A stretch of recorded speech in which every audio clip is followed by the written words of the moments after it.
Greetings, I'm Barrett and welcome to Meet Me at the Table. Today we're going to be continuing our playthrough of Shadows of Brimstone. This is the campaign we're doing and we're going to be going to town. We just finished up getting our Darkstone mission complete and we're going to see what we can gain from going to the town and then what mission we're going to be doing next. Now before we start the video, there's a few things I want to talk about that took place in our last adventure. The first thing I want to mention is the fact that when we actually gained all the rewards for completing our mission, the one thing I didn't do was each person was supposed to roll to collect some Darkstones, and I only rolled once. So I rolled for the monk. We were supposed to get D3 plus 1 each character. So I'm actually going to make a roll, and we're going to do this one for our assassin. And we're just going to go ahead and roll it right here. Our assassin is also going to gain 4 Darkstones. So we're going to go ahead and give those to her. She's going to gain 1, 2, 3, 4. So they have absolutely a mountain of Darkstones.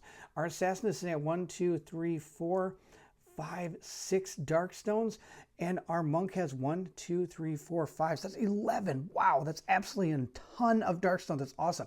Now, of course, I only put their gear out that we had. There's a couple cards I didn't put out, like their abilities and things like that. We're just going to move forward without them, but if we need them, then I'll bring them onto the camera. Also, there's a couple other things I want to touch on, and it's thanks to you in the community that we were able to make these corrections. I appreciate all the help that I'm getting in the comment section. There's a few things I missed. One of them was when we fought our Dishonored Dead. They actually had that elite ability. It was the Undying War Clan. Whenever you defeat an enemy with an elite ability, you gain extra experience points. And we didn't do that for any of the Dishonored Dead, but you know what? I'm not actually going to gain the experience on that because you know what? They actually had a worthless elite ability that didn't do anything. Because of course, our initiative was better anyway, and we didn't have a samurai on the board, so it was an absolutely terrible one for them. So I'm not going to gain any extra experience points for that. The other thing I do want to touch on is when our traveling monk was healing people. You're supposed to gain 5 experience points for every point of healing that you do, and he did an absolutely astronomical amount of healing to our assassin, and I failed to give him all those experience points. Now our characters are sitting at 625 experience points for our assassin and 545 experience points for our monk. So I'm actually just going to boost his experience to 600. I'm not exactly sure if that's the exact number, but I know it has to be somewhat close to that number. So he's going to have 600 and our assassin's going to have 625. And the last thing I want to touch on is those growing dread cards. At the end of the game, I wasn't sure if I should be drawing them. Of course, I should have been drawing them and adding them to the stack, so we should have been revealing growing dread cards whenever they come out, no matter where you are in the adventure, unless, of course, the adventure tells you otherwise. So I should have probably had to have drawn at least 3 other growing dread cards, but that's okay. It's still a lot of fun to play. I appreciate everybody's help in the comment section. It's such a good, vast knowledge of experience from players. It's so awesome to have. A couple other things I want to touch on is when it went to our combat, our assassin is allowed to throw those shurikens for free as she moves, but our monk is not able to make a ranged attack and a melee attack in the same round. I believe I did that once. When I fired off the spell, I also attacked that round. You're not able to do that. Also, when rolling your saves, you should roll your cover save first from his bell, then I should have rolled my defense. I think I did that in the reverse order, and I want to make sure everybody understands that that's how that works. That was just a quick update from some of the things that happened in the last video. Thanks again to everybody in the comment section. Of course, the best thing about this game is just having fun, and that was a blast. I had a fun time doing that last mission. I'm excited to get to our next one. We're first going to go to the town and experience what happens there and maybe pick up some new gear or some new items for our characters. We shall see how it all transpires. If you're excited to go to that village and pick out our new mission, then I need you to meet me at the table.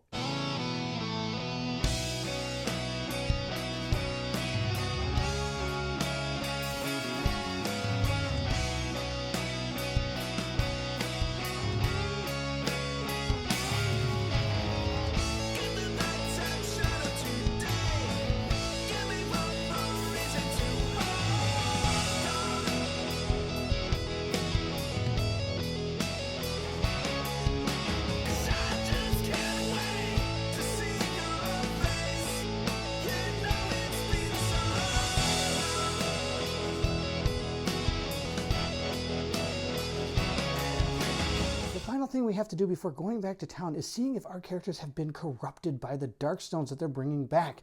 So our monk is bringing back 5 Darkstone and our assassin is bringing back 6. What we're going to do is we're going to roll a die for each one of these Darkstones that we're bringing back. On a 1 through 3, we're going to go ahead and see if we can save against this corruption. We're going to take the hit. Now, if we get a 4 through 6, the Darkstone did not affect us. And if we are affected by 1 through 3, we can roll our willpower at least to see if we're able to hold back that corruption. We'll start with our monk. He gets to roll 5 dice. Let's see how many times he was corrupted. He was corrupted 3 times. Now, of course, he gets to use his willpower to try to save these. Let's see how he does. Oh, it looks like he doesn't save 2 of them. So he's going to go ahead and take 2 corruption hits from the Darkstone. Next, we have our assassin. She's going to go ahead and roll her 6 dice. Let's see how many times she was corrupted. Oh, she was corrupted 4 times. Now, she gets to use her sanity to try to stop these. Let's see how she does. Oh, she was able to stop 3 of them, meaning she's only going to take 1 sanity hit, or sorry, corruption hit from these Darkstones. So let's go ahead and deal with that. So Shintaro's going to go ahead and gain 2 corruption, and of course, Kasumi's going to only gain 1. The next thing we're going to do at the end of the adventure is, if you've noticed, none of them have any sanity damage or health. You get to heal that, and they also get to gain back 1 grit. So I'm going to go ahead and give them both 1 grit. Both Kasumi and Shintaro are over 500 experience points, meaning they get to level up. Now, there's a few ways you can do it. One of them is you can actually do it right in the dungeon, which is probably what I should have done. As soon as you hit your next level, you could choose to level your character up. And at that point, not only do you get to the next level, you also get to heal all your health and sanity damage that you have had. Not only that, they also get a grit just like this. And of course, they get all the benefits from that level right at that very moment. Now, if you choose not to, which of course we did, you do have to level up before you go into your next mission, no matter what. You can't just hold experience points. So before we travel to the town, we are going to go ahead and level both of our characters up. So the first thing you have to do is roll for an upgrade bonus, and you can roll 2d12 and gain whatever's there. So we're going to go ahead and roll it right here, and we got an 8. So we're able to gain +1 luck or +1 lore, and also gain D6 sanity. Oh, that's going to be really good because she took some really bad sanity hits. Now, our assassin starts with 2 luck and 3 lore. I think it's probably best to balance out our characters, so she is going to take a luck, bringing her luck to 3. Also, at this point, she gets to roll D6 and add those to her sanity. She got 3, so she has now 13 sanity instead of 10.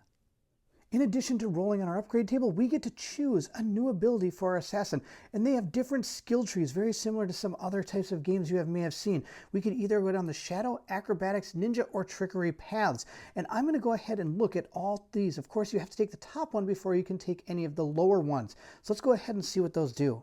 We're going to start on this side. We have the Shadow. From the shadows, when assigning any hit to a target on the other side of a barrier from you, that damage is +1. And I also get +1 to Cunning.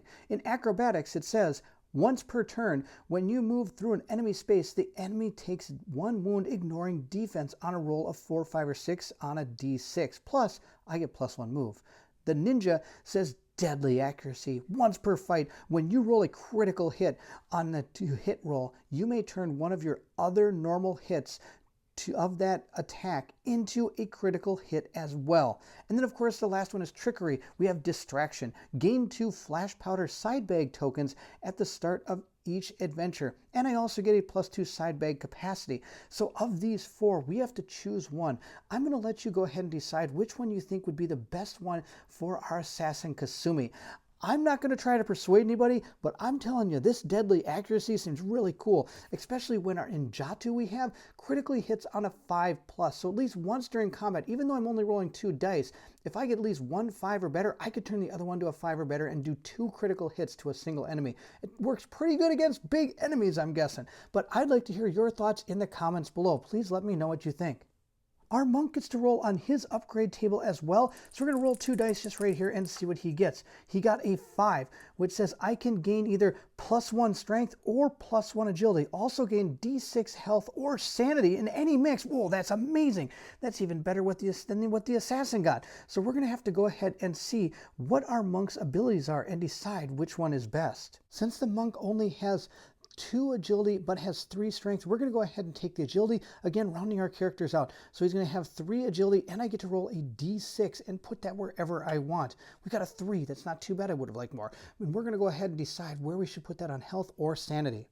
Now, looking at our health and sanity, we have 12 each, so we have pretty good amount of it. Now, we're able to save better for our sanity than our health, so I think we're going to give ourselves 2 health and 1 sanity, bringing ourselves to 14 and 13 respectively. We then have to decide what upgrade tree we want to move down. We could either go down the Yambushi, which is allowing us to be trained from birth. Once per turn, use 1 grit to add 2 damage to one of your combat hits, or +3 against an enemy demon. Then we can move over to the Defender, who gets Guardian Shield. Once per adventure, you may ready your Sacred Bell, which is the thing that gives us a 3+ cover save once per adventure, giving it 2 uses. We also get to gain 1 max grit. Then we can move on to the martial arts area, which we get quickness. At the start of any turn, you may spend ki to increase your initiative. This turn, buy +1 for every 2 ki spent. I also gain a +1 move, which might not be too bad for how fast that assassin moves. The last one is Mythic Lore. Do not fear. Myth and demon enemies do 1 less damage to you on their hits, minimum of 1. You are immune to the enemy fear ability. There again, I want you to go ahead and tell me in the comments below which one you think would be best for our traveling monk. Again, not to sway people's votes, but this Mythic Lore seems pretty good when having to fight against all these myth and demon characters. Of course, this wouldn't have worked very well against those undead samurai, so I wonder if this is the right one. I want you to tell me below which one you think would be best. Now that we leveled up our heroes, I want to show you this chart. It says the amount of XP required to level up next to a hero's level is shown on the chart below. So we went from level 1 to level 2 by paying 500 XP. And right down here in this box, it says it is important to note that XP is actually spent to level up, removing XP from your XP total. Now there is something, I'm going to play a little bit differently. This is the rule, this is how it's written, but actually I'm not going to lose my experience points. We're going to keep our experience points and keep on going. That way our characters level up faster and we can see more and exciting adventures unfold around our heroes, and we can see kind of how they progress at a faster pace. I know that's not the rule, but that's the way I'm going to play in this campaign. We're now going to travel to our feudal village, but to get there from the actual fortress we were at, we have to travel. And sadly, this is not a place filled with bunnies and happy things. So we're going to have to roll, and if we get a 1 or 2, we're going to meet some probably bad things on our way to the village. So we're going to go ahead and roll again. This is going to be our monk, and this is our assassin. It might not matter when we go ahead and roll these, but it may. So I wanted to make sure we had differences. Oh, good, good, good. Double 6s. That means we are facing no events, which could be good or could be bad. I'm sure there's good and bad ones in there, but none means that we didn't find any bad ones. So we have made it to the feudal village with little incident. So here's the village that we were able to make it to from the fortress we went to. We're going to go ahead and put our token down here. This is the amount of days since our last event.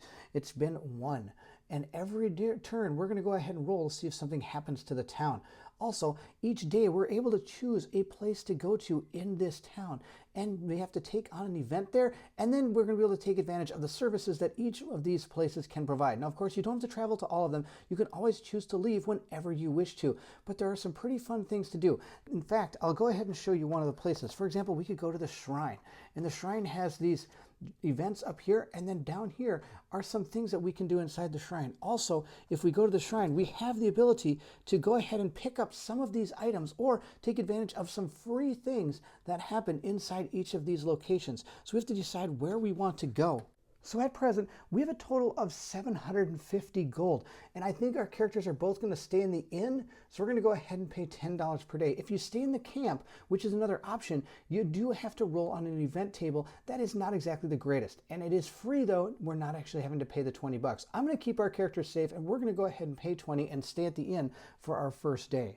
Now, the 2 places I think we're going to go, the first one we're going to move to is we're going to go ahead and send our character, I think our monk. Our monk is going to be the one that's going to go ahead and move to the swordsmith. That's where he's going to go. He's going to go to the swordsmith. And our assassin's going to be pretty tricky. She's going to go ahead and try to rob the actual guardhouse. She's going to go ahead and move there. All right, she's going to move to the guardhouse, and she's going to attempt to rob the vault. Oh, the guardhouse is over here. So now let's go ahead and take advantage of both of these events. We're going to start with the guardhouse first. So when we move to the guardhouse, we do have to roll on the location event table. So we're going to go ahead and roll our 2 dice and see what we got. We got an 8. So let's go ahead and read what that says. It says, Banners of Honor. Seeing the banners of several samurai clans flutter in the wind atop the guardhouse, your spirits are raised by the sense of unity in standing against the darkness. Recover 1 grit and fully heal your health and sanity. So we already have full health and sanity, but we do get to recover 1 grit, which would be really cool. Now we're going to go ahead and take advantage of the different events that we can. So for example, we could purchase a bomb, or we could purchase flash powder if we want. We don't want to do that. Up here, we have the ability to rob the vault. So up here is rob the vault. Only an outlaw can do this, and I can only do it once per town stay. I have to make an agility 5 test to rob the vault. If successful, I get to gain D6 plus $50 for each 5 plus I roll. And if I roll 2 6s, I can grab an artifact to steal from any random world. Now, of course, the only world we have is the feudal Japan world. But of course, if you had other expansions, you could actually grab one from a different world if you wanted to. But for each one I roll, I'm going to take D6 hits during the sword fight that ensues. Now, if I fail completely, I'm seized and set to have my head cut off, and I have to make a cunning 3 test to escape the jail. And if I do, that's going to end my town stay, but of course I get 20 experience points. If I fail that cunning test, I'm totally dead. Now, of course, our assassin is an outlaw and has 4 agility, so I have to roll these up and I need a 5 plus. I got 2 5s and a 6. Wow. Now, of course, I didn't get 2 6s, so I don't get to buy any or get an artifact, but I do get D6 times 50 for each 5 plus. So I get 1, 2, 3. I have to roll these. Wow, I'm going to get a ton of money here, I hope. I got 10, 11 times 50. Our assassin was able to gain 550 gold. That pretty much almost doubled what we had. So that was a fantastic robbery. I'm okay with him robbing that. He is an assassin. We need some money. All that extra money, we could choose to buy some things on here. Because even though I robbed the vault, it doesn't mean that my turn here at the guardhouse is done from what I understand. I would still be able to take advantage of all the different things to buy. But we're not going to do that. We're totally fine with what we have. So we're going to move over to the monk. Let's see what happens to the monk at his swordsmith place. He also got an 8. Let's go ahead and see what that says. Black smoke and hammer on steel. Makes you feel alive. No event. So we've made it through here without anything bad happening, but we also didn't have anything good happen. So that's okay. Now we're going to go ahead and flip this over because I don't want anything on the front part. What I am interested in is this Tansu chest. It's a gear container. It costs 600 and says holds up to 8 darkstone. Any darkstone inside hidden and does not cause corruption hits. This is going to be awesome. I am going to go ahead and take this and put it into our inventory. We have a lot of darkstones, and at the beginning of the game, I'm not really thinking we're going to be able to use a lot of them. So if we can put them in this container, I'm not going to be taking those corruption hits when we come back from our next adventure. Now, also at the swordsmith, we could buy some armor and equipment. We could get a helmet if we want to, which is going to give us 2 more health, or we could get something like a field hat, which gives us a health and a sanity. So there are things we could buy. Also over here are some new weapons we could pick up, but I think we're okay with the weapons we have. Now down here is some of the stuff we could use to upgrade. Now, of course, we could be spending our darkstones and money to be able to upgrade some of our weapons, to be able to gain bonuses. But again, it's a lot of money. We don't have that kind of money right now. We paid 600 for a chest, and that's all we're going to do at this location. Unless there's something free on this side, but I don't think there's anything free. Nope, there's nothing free, but I could get a flash powder if I want. But again, we're going to be fine with what we have. So now that we're done with our first day at town, the feudal village are already dangerous places to visit. But those that lay within the shadow of the mountain and its war-torn surroundings can be downright deadly. So at the start of the next town stay, the heroes must place a darkness marker on the day 1 spot of the event track. At the end of each day in town, heroes must roll a d6. If the roll is higher than the current position on the darkness meter, the day ends without incident, and the heroes may carry on to the next day. Move the darkness meter up the track 1 spot. If the roll is less than or equal to the current position on the darkness event tracker, then something bad happened. We have to roll a 2d6 on the town event chart below. As normal, the chart rolls may not be re-rolled with grit, and when a town event occurs, set the darkness meter back down to 1. So right now we've finished our first day, so we're going to roll a die and see what we get. We got a 2, which means we're okay because, of course, we were only in our first day. So we were able to make it through our first day without any incident, and our characters are going to move back to the inn, and they're going to spend the night at the inn yet again and decide what to do for tomorrow. We're going to move our marker up to 2 and spend $20. The next place our characters are both going to go is, I think we're both going to go to the shrine. I have a plan. We'll see what you think of this plan. We're both going to go to the shrine and see how it goes. So since both of our characters are entering the shrine, we have to roll 1 time, and this is going to affect both our characters. We're going to see what happens to them. They got a 10. So we're going to go ahead and check out what that says. A gift of blessing. Recognized as a champion of light, the monks bestow a blessing upon you. Choose any blessed aura from the shrine to gain for free. Oh, that's awesome. You want to know how awesome that is? That's awesome because that was actually what I was planning to do when I came here. But we don't have to worry about that. We're going to get it for free, which are on the back side. Now, another thing we could choose to do is banish corruption. I could pay $100 and have somebody banish my corruption. Now, of course, that means I would roll a d6 minus 2. It says right here, with a wave of his hand, a few cryptic words, and a splash of sacred water. You'll be good as new. They'll knock the corrupt influence right out of you for a marginal fee, of course. Remove d6 minus 2 corruption points from your hero. If no corruption points per removed, instead take d6 sanity damage, ignoring willpower. So I think right now we're going to ignore that, but it would be a good way to get rid of corruption. We're going to move over to the side over here, and we are actually going to gain some of these auras. Like I said, it's kind of funny. I was planning to come over here and gain some auras, but I don't have to pay for them. I get one for free. So some of the ones we can get is the Blessed Aura of Shadows. For your next adventure, you pass all escape tests on a roll of 2+. You can also gain Spirit Armor 5+. Also, there's a Yambushu. Once during the next adventure, prevent all damage you would take from a single hit. Then recover grit on a d6 roll of 3+. There's also some ones over here, the Aura of Wrath. During the next adventure, you may add d6 to a single one of your hits. Once during the next adventure, you may gain cover 4 save against all damage sources. That's the Aura of Divine Light. And our last one is the Aura of Guardian. For the next adventure, anytime you would gain a status effect, I can remove it. Now, it's interesting that a lot of these cost a lot of Darkstone, but I'm not going to pay the Darkstone. I'm actually planning to take the Spirit Armor for our Assassin, and the Aura of Shadows I'm going to give to our Monk. Now down below are some other things we can buy or take advantage of. And since both of our characters here, I think what we're going to do is our Assassin is going to go ahead and take advantage of the folklore tales. It says, limit once per town stay. Come stay a while and listen. It says, make a roll of 6+ on your lore test. And for each 6 rolled, you may choose a single one of your skill tests during the next adventure, to add an extra die. So our Assassin's lore is 3. So we're going to take our 3 dice, roll them up, and see if we get any 6s. We did. We got 1 6. So she gets to add +1. You may choose a single one of your skill tests during the next adventure to add an extra die to. And I think what we're going to do is we're going to choose our spirit, because our spirit is only 1. So now our spirit is a 2.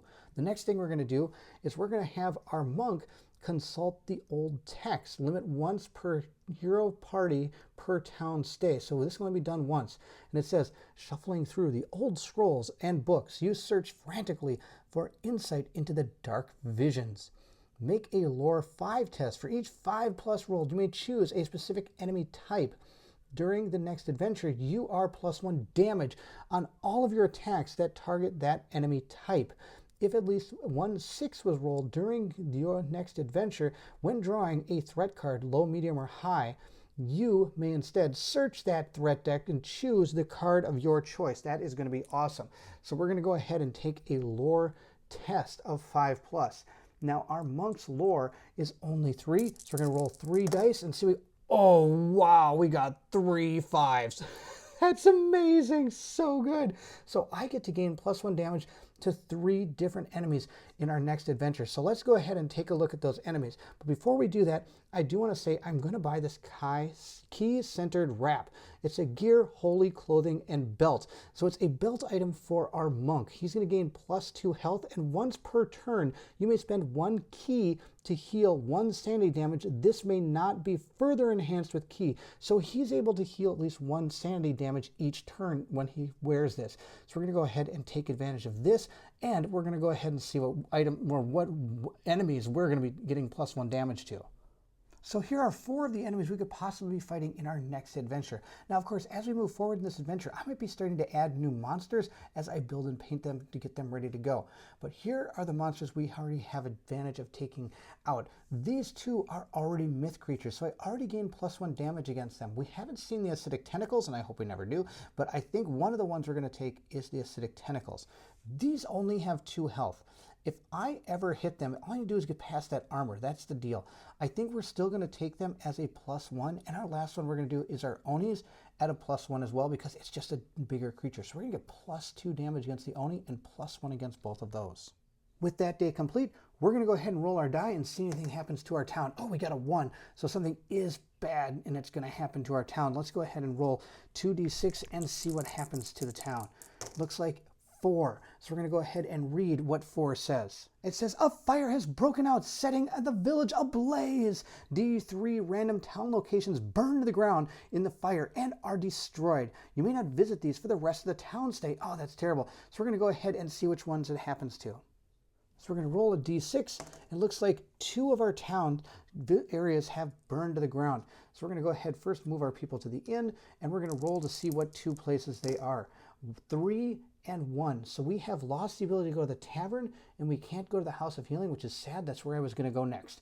So that's it. We are going to go ahead and move this down, and we're going to go into our next town stay. Now, at any time, the heroes can leave, but it has to be done after the town event is rolled and resolved. So now that we've resolved the roll for the town event, I could choose to leave if I want. And actually, I think we are. We're going to go on our next adventure. We don't really have a lot of money left. We only have 210 gold, or money, I guess you could say, left. And actually, sadly, this was the place I wanted to go to get some bandages, but sadly, it's dead. So we can't get any bandages there. It burned to the ground. I guess all the bandages started on fire. They're all gone. So we're going to go ahead and leave and move into our next adventure. So let's go ahead and set our characters up. So we're going to go ahead and get our characters ready for the next adventure. Here's our monk. He is all set to go. Now, I had this on the 7 side beside. Our side bag can only hold 5 items. And one thing I'm not sure about is I don't think dark stones count as items in the side bag. If that's wrong, please let me know. He only has 1 item in his side bag. He has 2 corruption. This was also wrong. When I made my willpower test, it was a 3+. I thought it was a 4+ for him. So he should actually only have 1 corruption, and he should have 1 grit ready to go into our next adventure. He also had a lot of other things happen to him, so I've gone ahead and printed out some awesome character sheets. Now, these sheets can be found on Board Game Geek. Jay Bloom over there has created an absolutely fantastic set of character sheets that you can go ahead and pick up.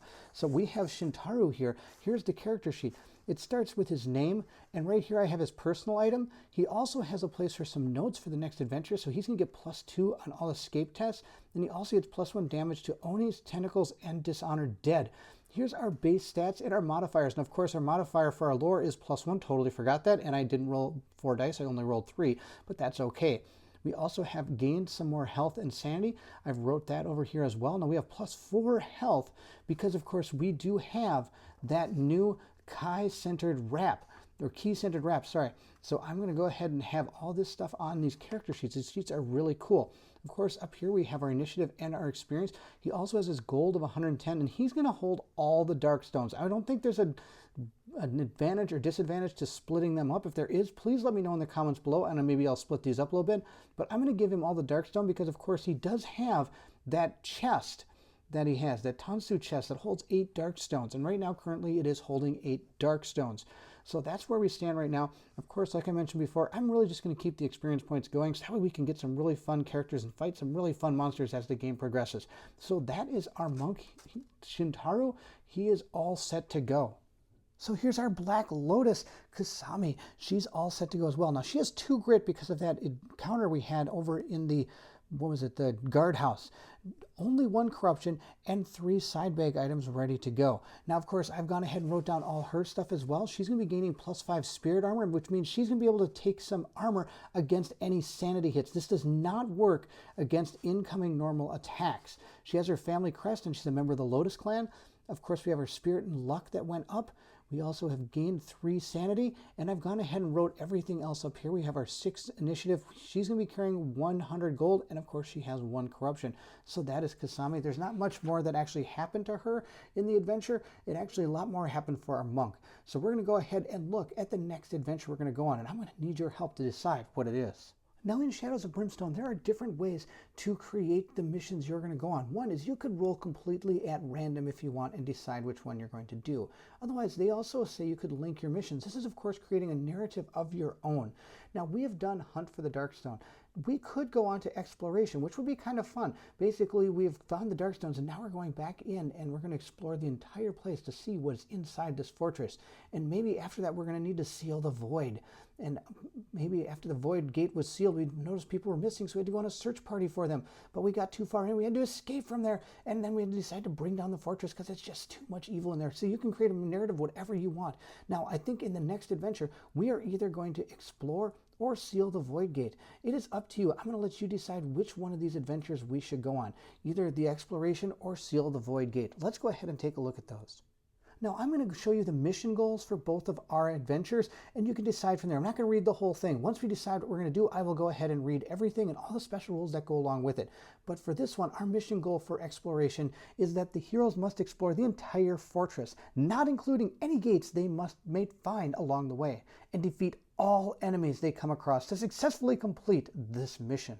The mission goal for Seal the Void is that the heroes must discover the fate of the previous expedition and retrieve the occult book. They must then find the void gate and use the book to collapse and seal it. And that is it for our town phase of this playthrough of Shadows of Brimstone.